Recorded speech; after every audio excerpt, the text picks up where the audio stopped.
to the elders past, present and emerging. We're also grateful for the descendants who are with us in the room tonight. We've come here tonight to share stories of Healesville because this is our memorial hall, our keeping place. In 1928, our most famous daughter, Dame Nellie Melba, stood here and sang this song, Ave Maria, from the opera Otello.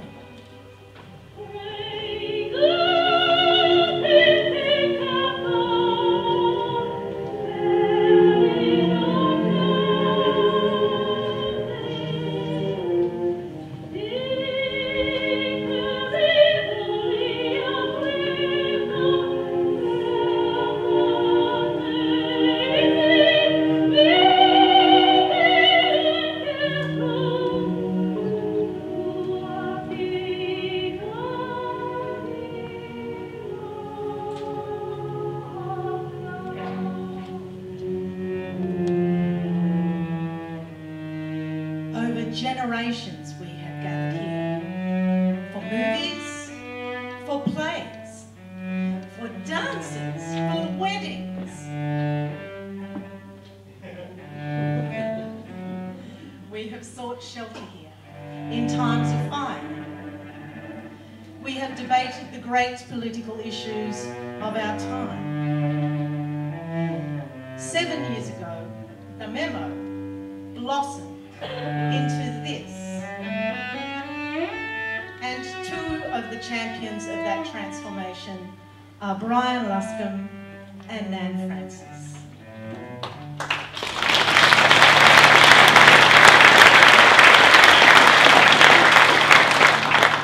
For all these joys, this place has sombre foundations. We built it to commemorate the soldiers who fought in the First World War, including those 37 sons of Healesville slaughtered on the field of battle. Since then, we have added more names to that bloody roll. Today, the memo stands at the heart of our town, our statement of what life can be, when tolerance and celebration triumph over fear, racism and greed. A memorial hall, a place of stories.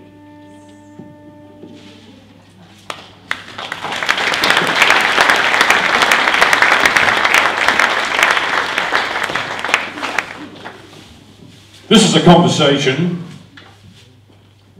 with Dougie Jensen, John Postel, Martha Chandler, Russell Smith, and Bill Bonga Gibbs. Performed for you by Mr. King and Mr. Overton. Healesville was a lot better 40 years ago, don't you reckon? Not so politically correct. When I first moved to Healesville, I spent some time with Misery Christie. He had the butcher's shop on the corner. I think it started off with him being called Mystery, as in mystery bags, you know, sausages. Anyway, he was a big streak of misery. Oh, Misery had some racehorses. This one time, he and I are driving to Kyneton, towing the horse float. And we're coming round the bend past the Healesville racetrack, and we see this vehicle coming up alongside us. He goes, Jesus, bloody idiot's trying to pass us here. And I go, mate, well, that's our horse float. Oh, he goes, you forgot to put the clip down. Oh, I had nothing to do with it. But his old man, Rob Christie, he was a legend. Rode his horse up the stairs in the Grand Hotel. Hands up, who's heard that one before? Well, all right, it was one thing to get the horse up there, but you couldn't get the bloody thing down again. But what about this one? One time Rob brought a mob of about 30 sheep into town, and he's got them penned up. These dogs have got them penned up, sort of round the corner there near where the beer garden is now, and they're barking away. And the barman says, "Mate, you got shit dogs." Oh, Christy says, "You reckon?" And he goes outside, whistles his dogs, and next thing you know, he's got those sheep running right through the bar. And then he goes outside and opens the doors of the barman's car. I think that's it there, that HG. And he runs the 30 sheep right across the front seat. Then he goes back inside again and says to the barman, "Now tell me the dogs are shit." Oh, what about Buck?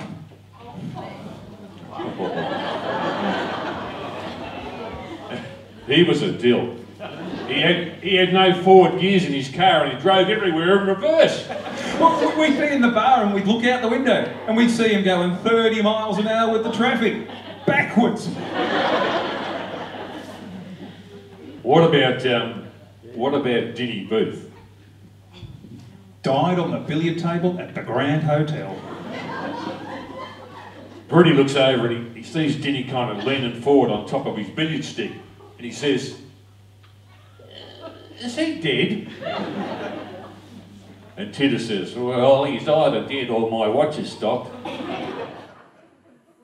Brody says, "Yeah, that'll be right," was his shout. Cheers.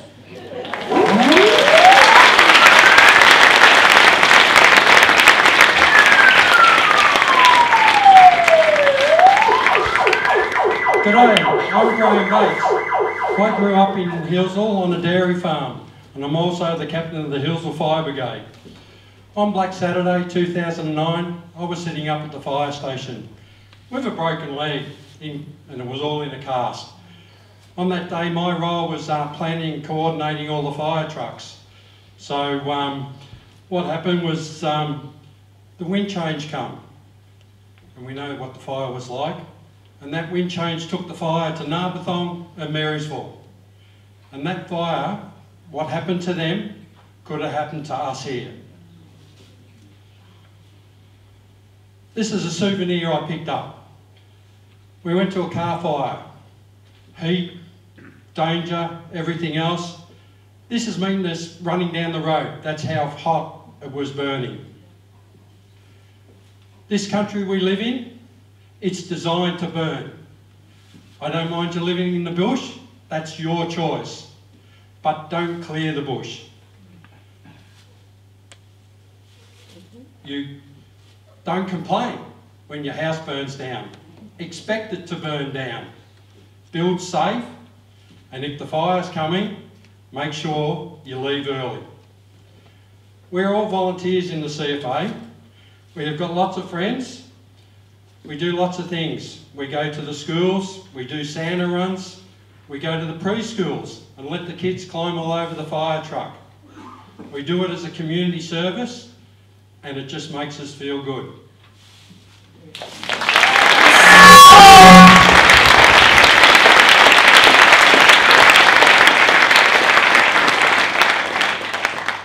so hot. Your eyelids are sweating. You're running around with your friends in your bathers, soaking each other with water guns. There's a table full of food with chips and lollies and fruit and ice cream cake with candles. It's your friend's birthday party. As afternoon turns to evening, you move inside. You're smearing makeup on your friends' faces. And while you're laughing over a spilt bottle of garish pink nail polish, your first friend is called to leave.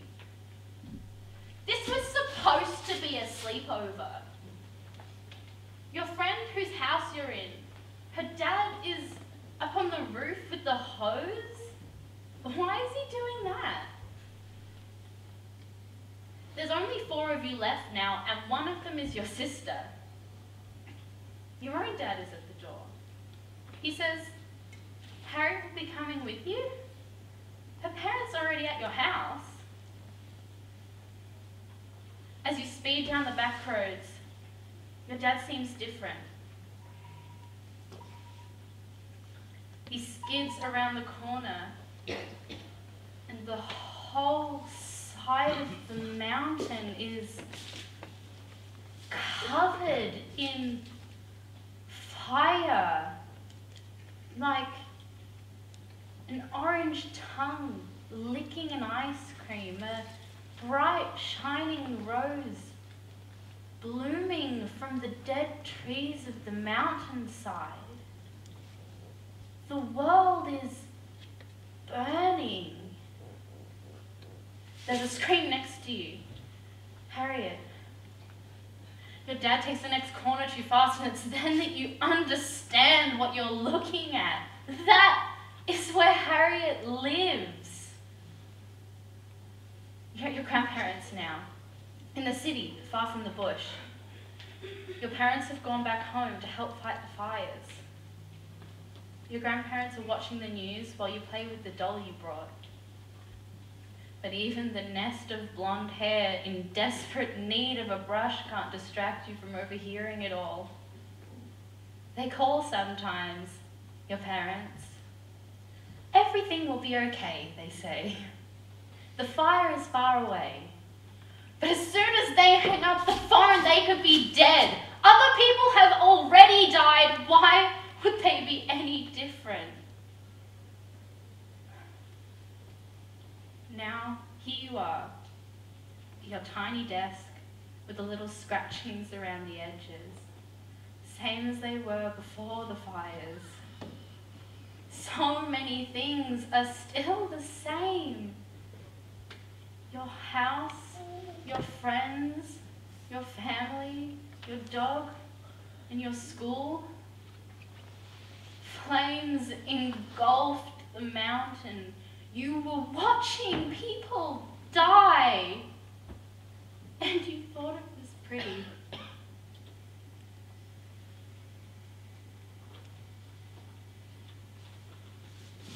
There was a flurry of activity at my family home in Murray Street as we brushed our hair and polished our shoes. Don't forget to go to the toilet, Mum yells. Righto, we've got 10 minutes. We'd race down to the Healesville railway station where we'd arrive panting like dogs and buy our ticket from Mr. Rowe or Mr. Ramage.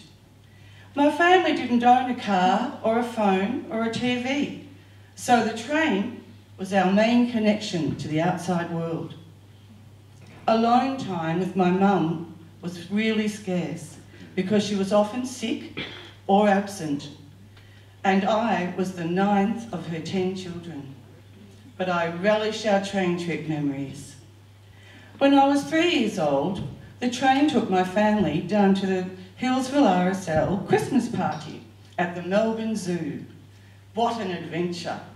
Dad yelling at my older siblings, "Keep your bloody head in the train or it'll be cut off!" as I snuggled in the safety of Mum's lap.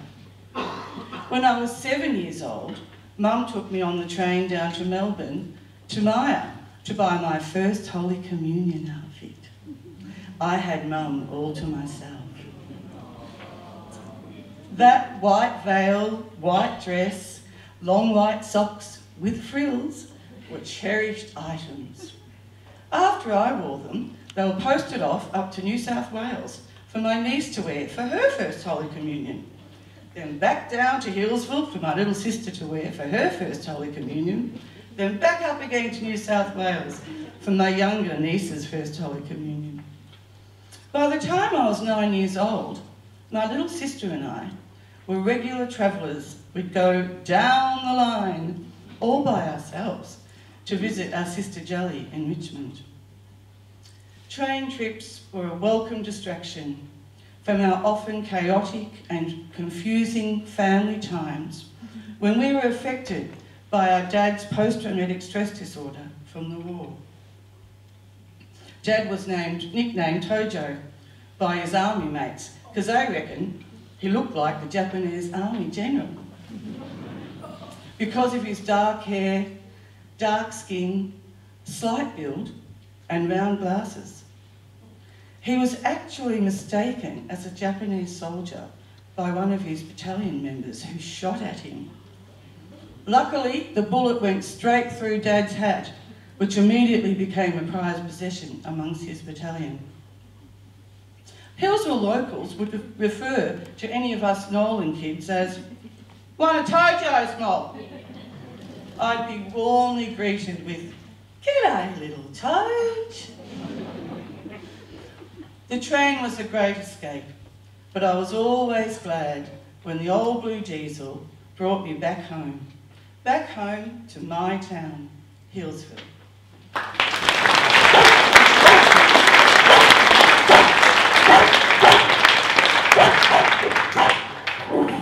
Dixie! Enough!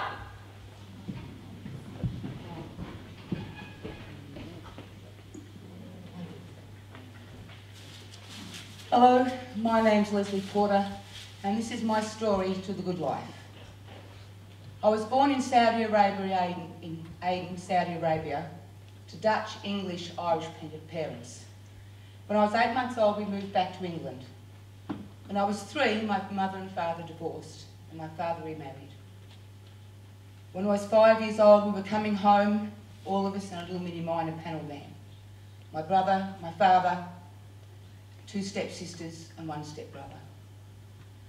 There was a tragic accident when everyone was killed except myself. I was the only survivor. My grandmother moved to Australia, where from there I went from family to family with my grandmother. Nobody wanted us. Children would be seen and not heard. We then went back to England for a couple of years. When I was 9 years old, we came to Australia and moved to Tacoma. That was the start of living hell. I was not allowed in the house with everybody else. I lived outside with my dog. We left, but soon returned because my grandmother was lonely. She promised me a pony. Oh, a pony, any child would give up for a pony. I'll go. And I lived in a caravan out the back. There, I was emotionally, physically and sexually abused. 2 years of living hell. But I would get on my pony and take my dog and we'd go in the mountains, and that's how I survived.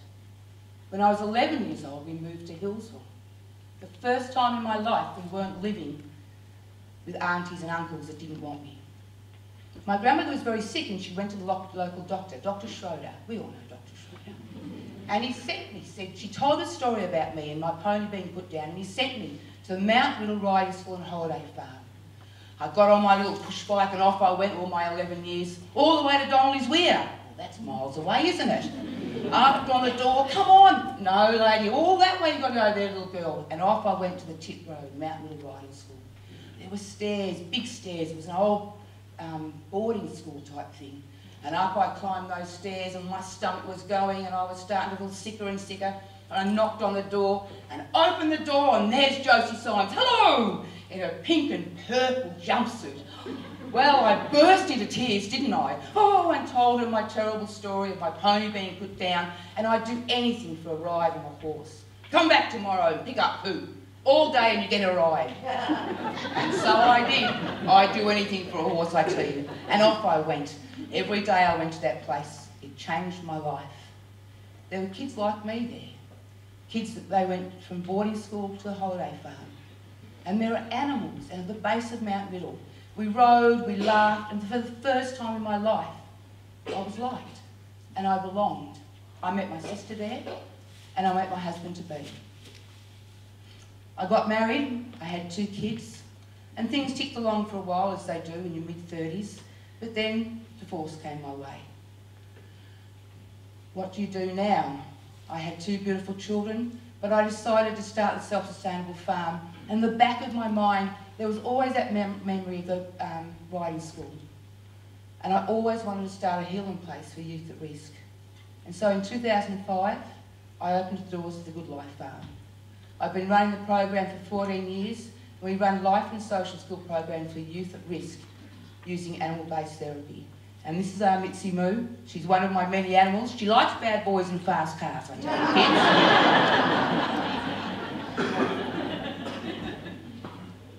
It's been a journey to the good life, and now I have a life with a purpose.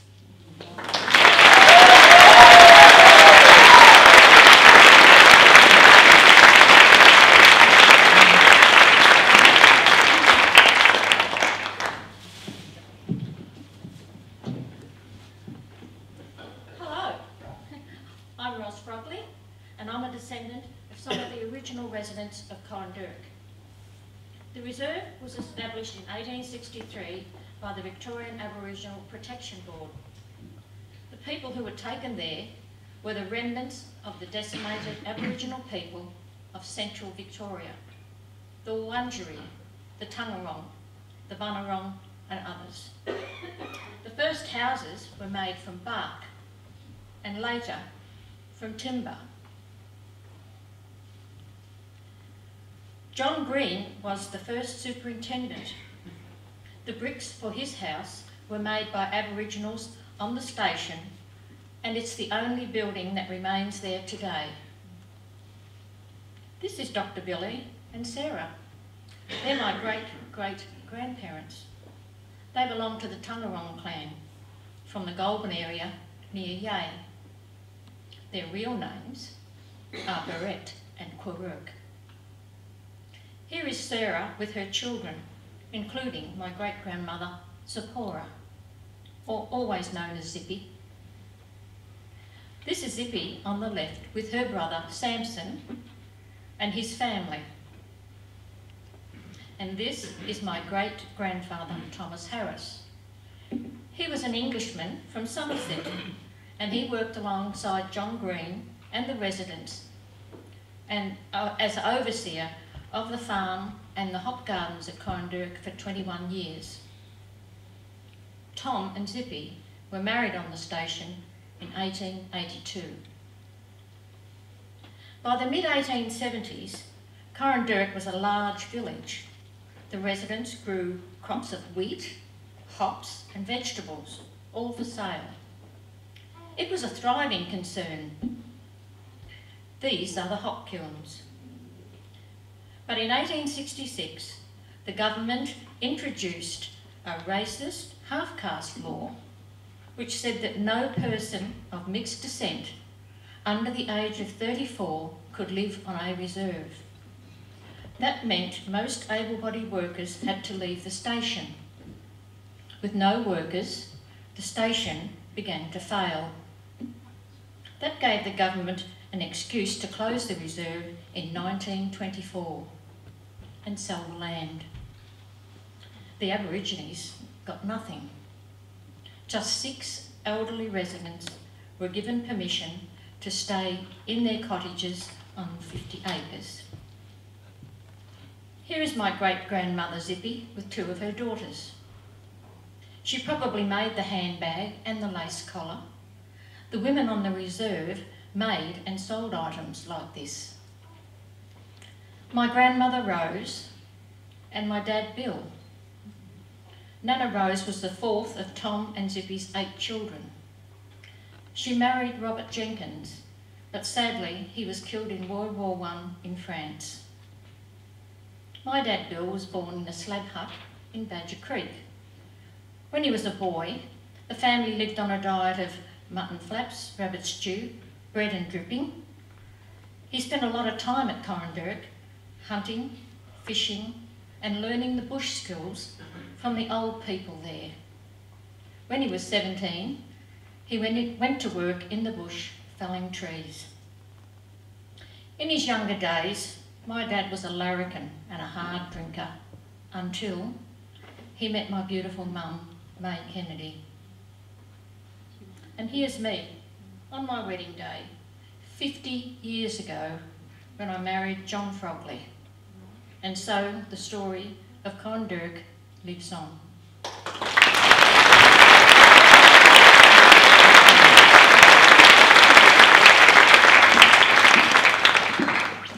Hello Hillsville, my name is Kevin Mason. I started working at Hillsville Sanctuary as a keeper in 1960 and have been associated with it ever since. I've worked with all animal species there. One of my favourites is the superb lyrebird. In 1963, we built a massive walk-through lyrebird aviary. I helped to collect plants and ferns and landscape the aviary. Today, it provides a natural lyrebird habitat experience. Under a special permit, I was given the task to collect a pair of lyrebirds in the Mount Toolabawong area for the aviary. Lyrebirds are wonderful mimics. Listen carefully. Here is one mimicking a kookaburra.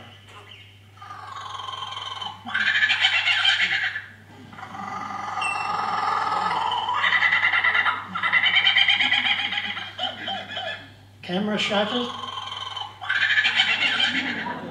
Camera shutters and a security alarm.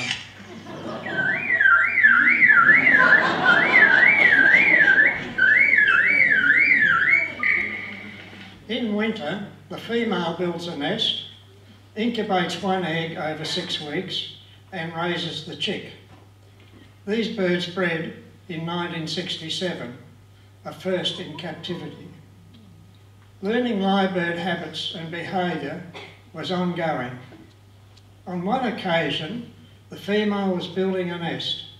Searching for nesting material, she kept coming up to me, then continued searching. Obviously, she was looking for something extra. So I provided a large mix of nesting material for her to choose from. Immediately, she gathered the decaying, stringy bark fibres to line the nest. Female lyrebirds gather small grubs, insects and worms in cheek pouches to feed the chick. Drama day was when a goanna climbed onto the outside of the aviary roof and the protective mother hurled herself at the goanna many times. She did so with such ferocity and force, she died. This was a crisis time for the 4-month-old, still dependent orphan chick. It went off its food, became weaker, and its continuous cry was really heartbreaking, which left us wondering of the chick's future. Later on, I saw the male lyrebird chasing the chick. Now, this was not looking good at all, until I saw the male drop something into a pond. I took a closer look, finding lots of food items. Now, was the male trying to feed the chick? I also realised he was imitating the female's feeding call on approaching the chick. Come on, it's tucker time. And this time, I saw the chick finally accepting food from the male. I was not aware then that males had cheek pouches, let alone the maternal instincts to feed a chick. This chick survived and grew to maturity. Which reminds me, this is the time to listen and look for lyrebirds if you are out in our local forests. Caring for lyrebirds was an absolute joy and privilege. Thank you.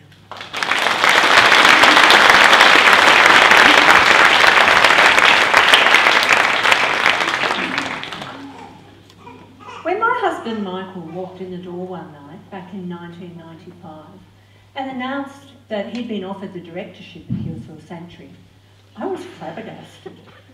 Healesville? Why Healesville? I'd been to Healesville Sanctuary twice. Once in grade 5, emus chased us and pinched our sandwiches. The second time, I was 8 months pregnant and ended up beached on the lawn in the Robert Eady Pavilion being menaced by ibis. And we have 24 hours to give them an answer, said Michael. And so, 3 months later, with 2 small children in tow, we made the move from Brunswick. That house looked out over a vast garden. Our city-bred children discovered birds, snakes, lizards, and room to roam. Our city-bred dogs discovered rabbits. We walked through towering mountain ash forests and fern gullies. We watched lyrebirds doing their dance, and laughing kookaburras pinched our sausages. The air was fresh and sweet. We paddled in the creek, picked juicy, fat blackberries. One day, Amidst this bucolic distraction, Michael and I found a rather large note on our table. The note was beautifully illustrated, and it was from our son Marley, but we had some trouble understanding the content of the note. "So ma bed I hath run awa, if you want a fin me, it to that." It was a running away note. I immediately ran crying out the front door and down the driveway, screeching, "Marley, Marley!" Trudging up the hill, there was little Marley, looking a bit dispirited that we'd taken so long to respond, but quite gratified by my hysterics. It was easy to save money in Healesville in those days because there was nothing tempting to buy. There were no decent restaurants. The main clothing store was Status, a store that appeared frozen in time in the 1950s. The cafes that there were had names like The Sweet Retreat, Grandma's Kitchen, The Cozy Koala, with food befitting their names. Most people drove old bangers. Some people rode their horses into town. People fresh out of jail were sent to stay at the East End Motel, a dubious dive, with a sinister restaurant called the Misty Rose. In due course, we moved into our house in the sanctuary, and our children became the envy of all their friends. Some time ago now, when the Healesville Hotel was transformed from a rough house to the charming pub that it is now, the new licensee said to us, "This is paradise, you know, and sooner or later the secret's going to be out."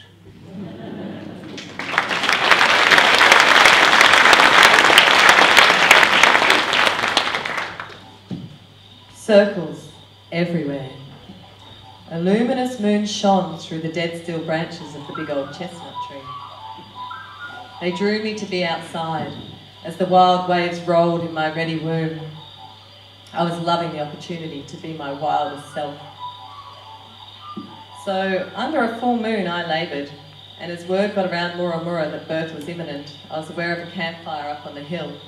A group of people had gathered to hold space for us in the safe passage of our baby. With wood-fired hot water, Ollie was stoking the fire, Bronnie was boiling the kettle, and Bindi was on the phone calling the parents. Nat and Hoodie arrived after getting a speeding fine on a Wednesday at 3 a.m. on Don Road. What the fuck? Police said they would only let him off if he was delivering the baby. So as Ollie beatboxed in the garden and I danced little hot-footed steps back to the greenhouse before I realised that I might not get any further, I prepared myself for the final bolt between the last two contractions just as the birth pool was ready at 38 degrees. The bliss of the hot water stole away my contractions for a precious few moments while I gathered my strength for the big push. Moments later, my beautiful, healthy baby boy was born into the water. Ollie took him in his hands and raised him in the air for his first breath. Everyone laughed and the midwives and I smiled with relief. We marvelled at his huge hands and feet and relaxed in the water until the placenta was ready to be born. We snuggled up on the couch, eating mangoes and pancakes and feeling like a kick-ass birthing team. Ari is now 15. He has a brother and a sister, 2 goats, 3 calves and 6 sheep, and we all still live together on the mountain with 70 other people who are our mountain family.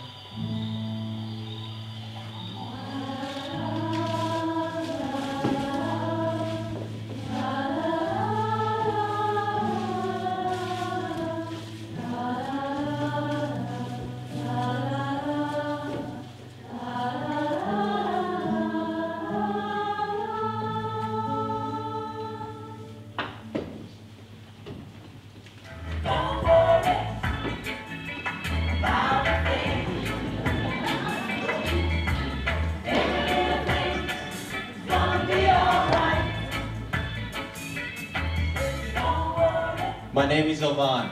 I come from a small town in Jamaica. I met my beautiful Australian wife when she was volunteering at a hospital over there. I wanted to get to know more about her, so I asked her, what was your favorite thing to do? She said swimming.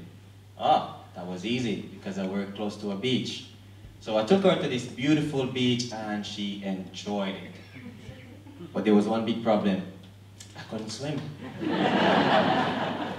We decided to come to Australia with our son Rashidi, but decided she had to prepare me for all the things that was different in Hillsville.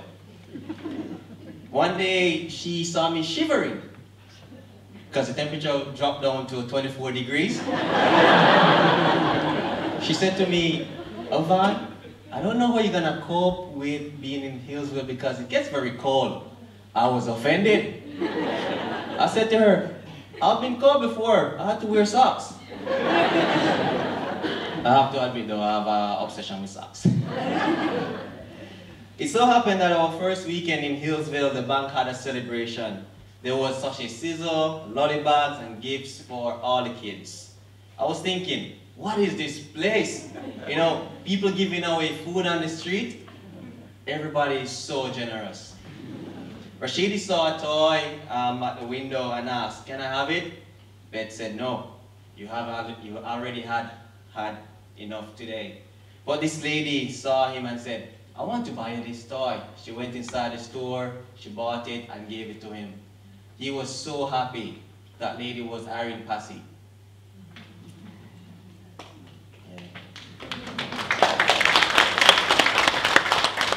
I think we are so lucky here to have health care. In Jamaica, if you have diarrhea, you can die. Kids die from even tummy ache. I think I miss many things about Jamaica, my family, especially my mom, knowing that we have a new baby now. I try to talk to them in my own language, and I want them to grow up appreciating their culture, but they will always know this. Hillsville will always be their home.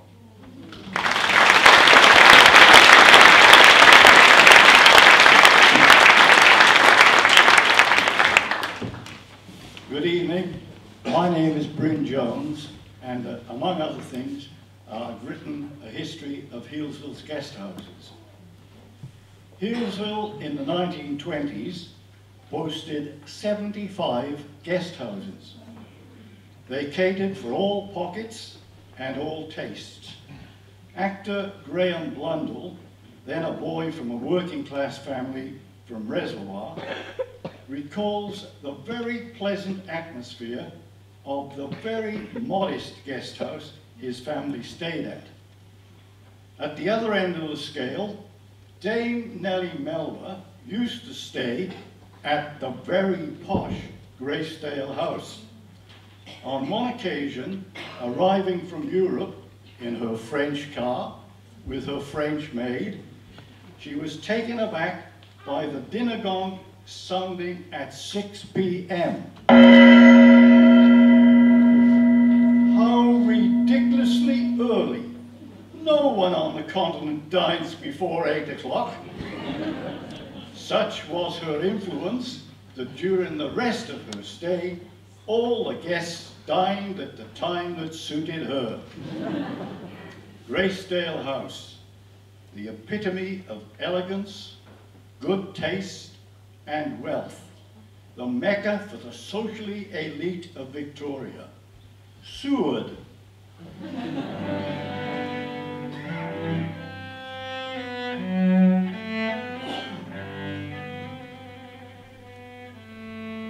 Allenby, excellent accommodation, beautiful situations, fruits in season, a plentiful supply of milk and cream.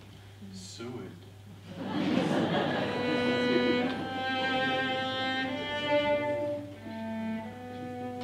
Summerlee Lodge, all room service with hot and cold water, golf links, putting green, tennis courts, croquet lawn, swimming pool, ballroom, modern sanitation.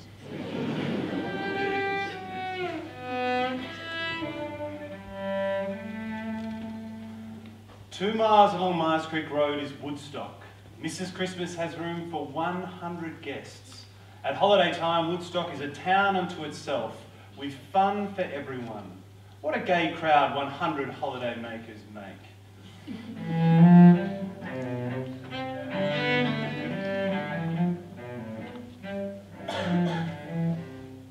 At Easter 1928, 10,000 visitors holidayed in the area, at a time when Healesville's population was no more than 2,000. Over the years, fire has taken a cruel toll. Few of the numerous guest houses that established Healesville as the guest house capital of Victoria in an earlier, more gracious era remain. So why did it all end? And how and why has the tourist wheel turned a full circle in recent times? Interesting questions indeed. The answers for another occasion.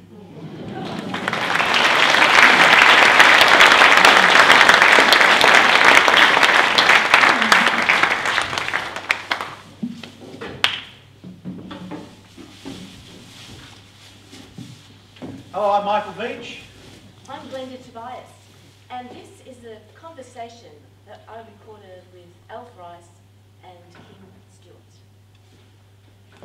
I was born in 48 in Malta. Alf never knew his dad. No, he left when I was 3 months We old. tried to contact him, didn't we? But Alf's mother at that time had so many kids that she had to put Alf in a boarding house. Yeah, well, orphanage, yeah. So I came to Australia in 65 and I trained to be an army medic, just up the road in Albert, like what old mate was saying, Summerley Lodge. Oh, The army took that over. oh, it's so beautiful, you could eat off the lawn, you could. And then they sent me to Vietnam. His mother never even knew. She thought I was still in Australia. Oh. Tell them the story. But Jim Gillespie. Yeah. Gillespie. This is Vietnam. Yes, Vietnam. Well, so he was supposed to be. No. I was supposed to be on duty that day, but they couldn't find me, so they got Jim Gillespie, and he took off, and that's the last. The helicopter was shot down. The helicopter was shot down. Alf was supposed to be on that. Yeah. His foot got caught under the skid, you see. He was trapped and he couldn't get out, so he was burned. The funny thing is, though, when they brought in one of the bodies, you see it had been totally burnt to a cinder, and the only thing you could see was his heart. His heart, and then it's all I could see was the fella on the table, you see, and it was just his heart. The heart hadn't been burnt, but just a hole in the heart. You all right? Alf doesn't like to talk about this. One time, I got tickets to see the musical, Miss Saigon. Oh. And when the helicopters were coming down, I turned around and looked at Alf, and he was crying. And I thought, oh my God. Yeah, I didn't realise. Blackhurst. He was the one with the heart. That was Blackhurst. You see, I knew him. You see, he was the one in the special forces. You see, Blackhurst, and you see, they thought it was Gillespie, but they couldn't find Gillespie. They didn't find Gillespie. Well, they never found. Well, they did, but 40 years later, when they found his body, and we had to go down to Point Cook to meet the coffin. Well, was that 2 years ago? No, 6 years ago. Yeah, 6 years. Really? 6 years ago? Jesus. Well, anyway, we had to go down to Point Cook and work with a big. The C-130, the Hercules came in and. Alf was a pallbearer. I was a pallbearer. He had 2 kids, but I carried his coffin and. Look, the thing is, this is war, you know. You expect these things to happen, and people get shot, and people get blown up, and I was a medic, so. I used to have terrible nightmares about Vietnam. But I've cured you. You did. You cured me, and I also had the therapy, and I don't get nightmares anymore. And now the kids have grown, and we have our caravan, we go on trips. Well, I think life's like a journey, you know. You have the good times and your bad times. And I don't go to church anymore, but I tell you what, I say my prayers every night. Every night.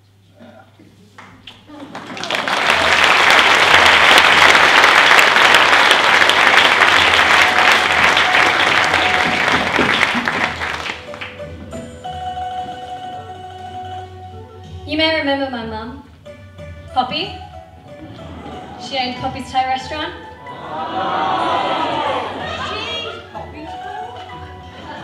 That happens a lot. My mum came from a village about the same size as Hillsville in the north of Thailand. In '89, she won a lottery ticket worth $32,000 and bought herself a ticket to Australia. Hey Mum, why Australia and not America? I like the kangaroo.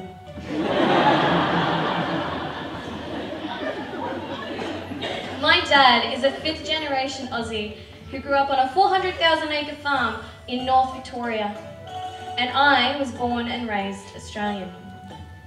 I spent all of my childhood in restaurants. We started with a little takeaway shop in Paran, and by the 8th restaurant, I lost track, each larger than the last. But I was 9 when we moved to Hillsville and we opened Poppy's in town.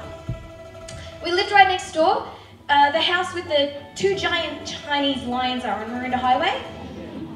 I spent most nights going down to the restaurant for a cheeky soft drink, but never to eat Thai food. I wanted meat and 3 veg like normal families.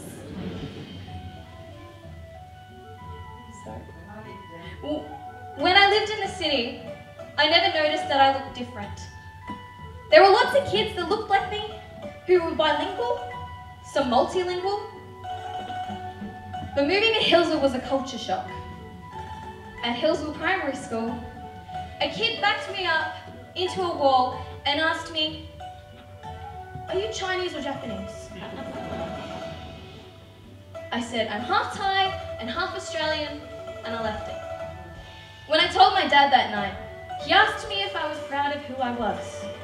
And I said that I felt lucky that I could speak 2 languages. But I started to take note of, let's call it, my Asianness in my teens.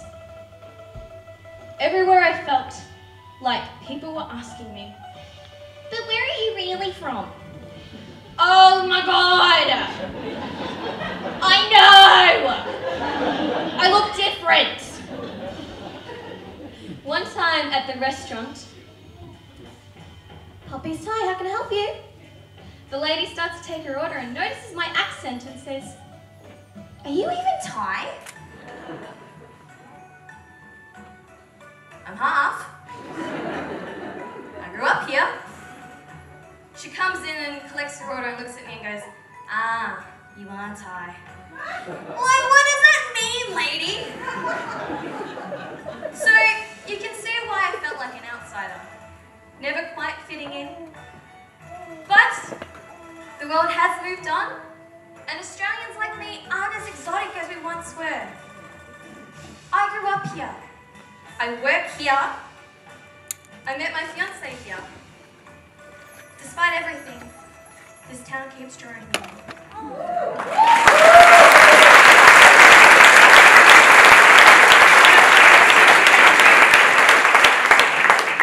Does my heritage offend you?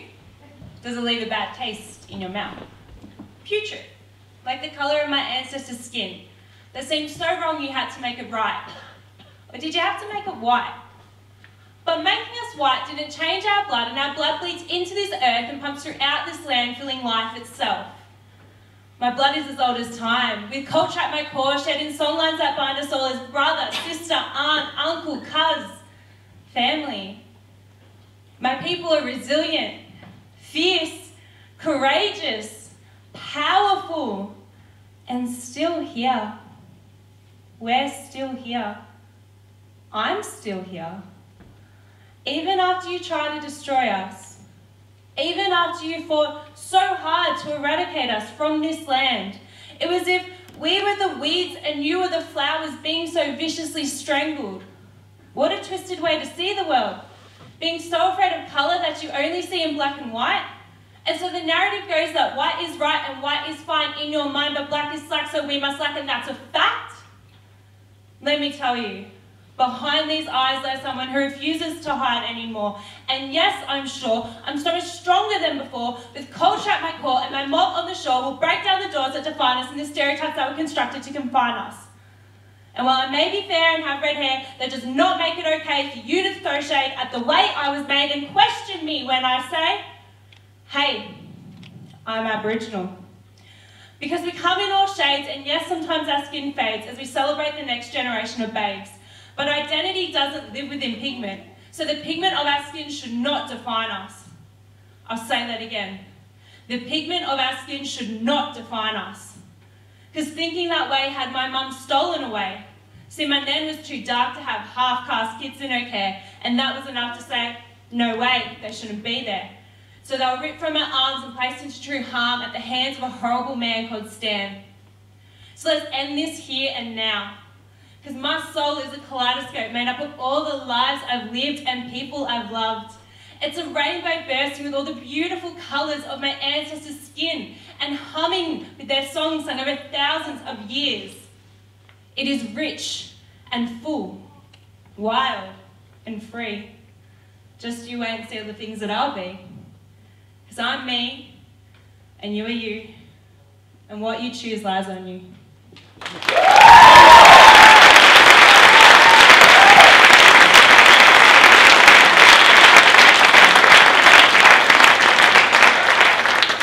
My husband called him Ben the Bible, a 10-year-old boy who knew everything about everything and who had Nat convinced that he knew everything about everything. The most common phrase in our household was, Ben said. Ben said the earth is flat. Ben said I should be growing faster. Ben said next week is the ancient solstice when they used to sacrifice cats to the god of lemons, and that's why people bury their dead cats under lemon trees these days. Seriously, she swallowed it all. And she told everyone else that the earth was flat and that people used to kill cats. Now, our place is on a dead-end road with only 2 other farms.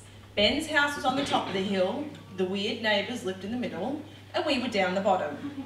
At the other end of our road, a new neighbour moved in. We knew absolutely nothing about him except he had 2 arms, 2 legs and hair. He needed investigating. Ben made us cards that identified us as the Miller Road Neighbourhood Watch, Agent Black and Agent White. Aliases were very important in such dangerous work. We spent an entire afternoon spying on him through the bushes, convinced he was up to no good. Then he busted us and threatened to tell our parents, so we ran home. We wrote up our reports, signed them to make sure it was all legal, and filed them in Ben's mum's filing cabinet. Next up was the Great Expedition. Our place backs onto the old Board of Works bushland that goes for miles. To get down the back is a solid 1 kilometre walk, which when you're 10 years old feels like a really long way. To ensure that we were properly prepared for our adventures, Ben said we needed supplies. So we headed to my house and asked my mum to pack us some swags as we were going on an important expedition to map the wild ranges behind our farms. Mum dutifully packed us enough food to last us a couple of days. Ben said we'd be gone at least overnight. I wrapped the food into two tea towels and tied them onto the end of their sticks, Blinky Bill style. Now, to most parents, especially these days, the thought of sending 2 10-year-olds up into the bush by themselves would be a horrifying thought. But I knew them well, and I anticipated exactly what would happen. After a long and arduous journey, with plenty of stops for snacks, we reached the end of the driveway. Sitting down to have a spot of lunch, it was with a heavy heart that we agreed that perhaps exploring the wilds wasn't really our thing. Mum smiled as we trudged back through the front door. How did the exploring go? Not so great. Never mind. I'm sure you'll come up with something else. We already did. Ben said we're going to make a fortune with our mice breeding business. They bred 200 mice.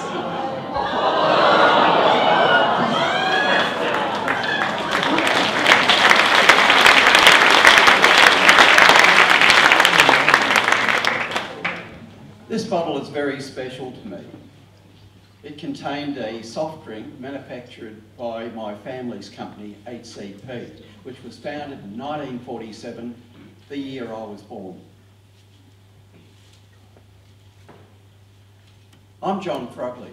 My grandparents, Frank and Agnes Frogley, moved to Healesville in 1938 to set up this place, the Healesville Camping Park, HCP, on 14 acres on Badger Creek Road. On the same site, they lived in this grand old house, Harkaway, with their 4 adult children and their partners. Bushfires hit the area the very next year, 1939, and the family battled to save the house. In fact, they were instrumental in setting up the Badger Creek Fire Brigade. After the Second World War, my Uncle Norm came up with the idea that the family could make and sell soft drinks at the camp and also throughout the Yarra Valley. So, HCP, Healesville Camping Park, was reborn as HCP, Healesville Cordial Products. That's my grandfather Craig in the middle. And this is the factory. Now, HCP made lots of flavours.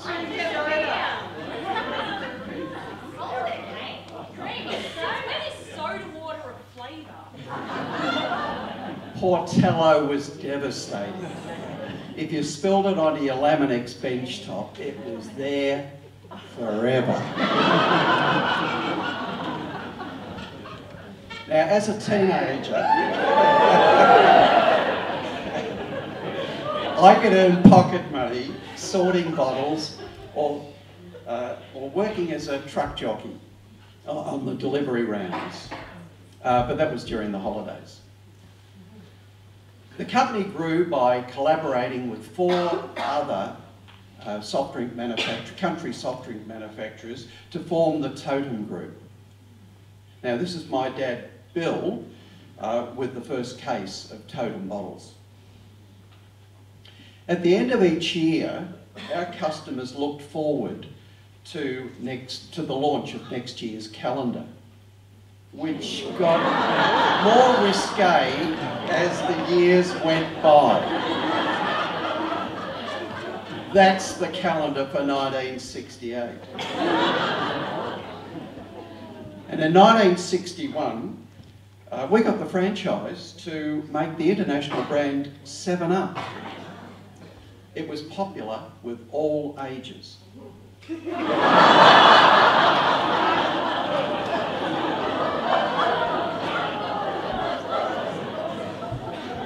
HCP operated for 40 years and became a Healesville icon. The factory building is still there. You might recognise it.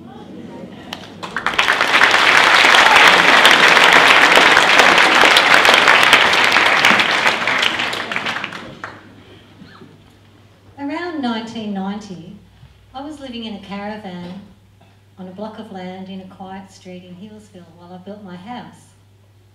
Back then, Healesville Shire had a dunny can service to temporary dwellings and some old homes.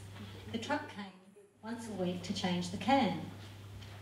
The man who often collected my dunny can was a big dopey guy.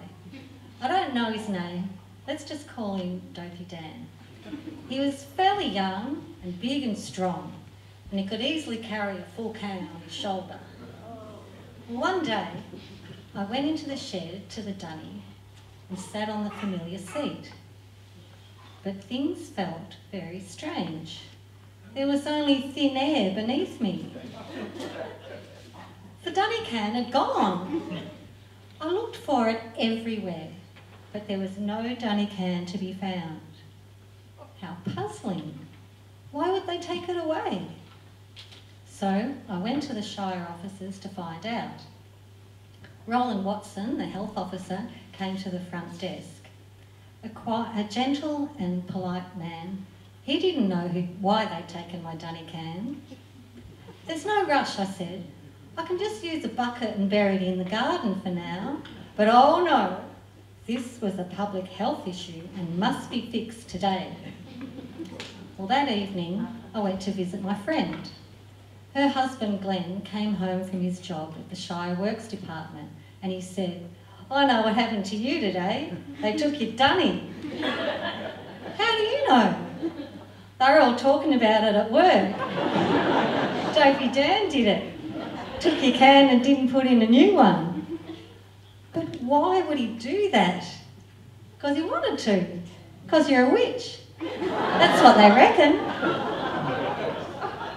Dan had told Glenn he knew I was a witch because one time he was at my place and she was there with her friends and they were all doing something around a fire and they were chanting. We weren't chanting. We might have been singing, but I suppose it was all a bit unusual.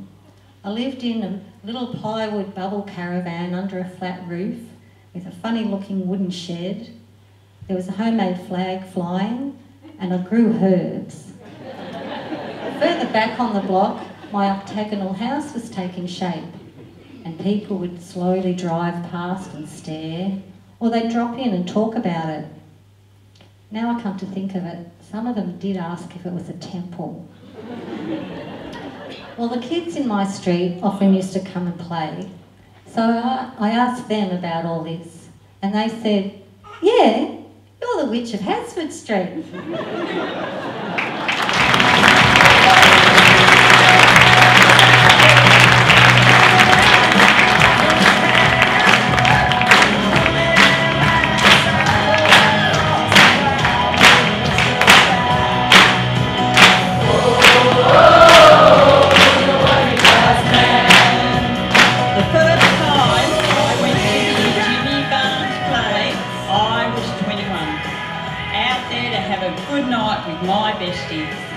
Like everyone else in the place, we danced our hearts out. Afterwards, we managed to sneak backstage. I don't know how we got there, to see Jimmy. After reading both his books at the age of 63, I'm glad I didn't go any further. The second time, I was 23, Station Hotel Paran. The third time, 30 years later, at the age of 53, I spotted a write-up in the Mountain Views. They were calling for those who'd been affected by Black Saturday to meet Barnsey before the Cold Chisel concert at Rochford. I was in, a chance to meet my rock and roll hero. I couldn't wait. It was a hot day, hanging out on the rug with my husband Savard, my son Mez and his mates. I was ready for action, holding my phone tight in my hand, waiting for the call to go backstage before the show to meet him. The call came and I ran down. Jimmy came out. He looked a bit older than what I remember. But boy, was I happy to have his arm around me. The concert starts. Mez says, let's go down the front, Mum. Sure, I'm up for anything. 6'7" Mez says, Mum, get on my shoulders. Oh, yes. This is something I have always wanted to do. I feel 21 again. The guy beside us said, hey mate, who's that on your shoulders? Mez says, it's me mum. The guy says, cool. Then proceeds to hand me a bottle of red. And I take a swig. My darling Savard, back on the rug, sees his missus necking a bottle of red on the large screen, as do thousands of others.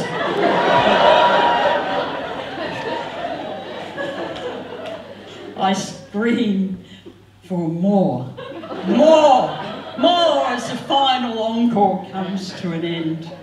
Then I start to wonder, how am I going to get back to my Savard? I start moving much slower now. I finally spot him. I throw my arms into him. I forgot that red wine does not agree with me. I sit all night on the toilet,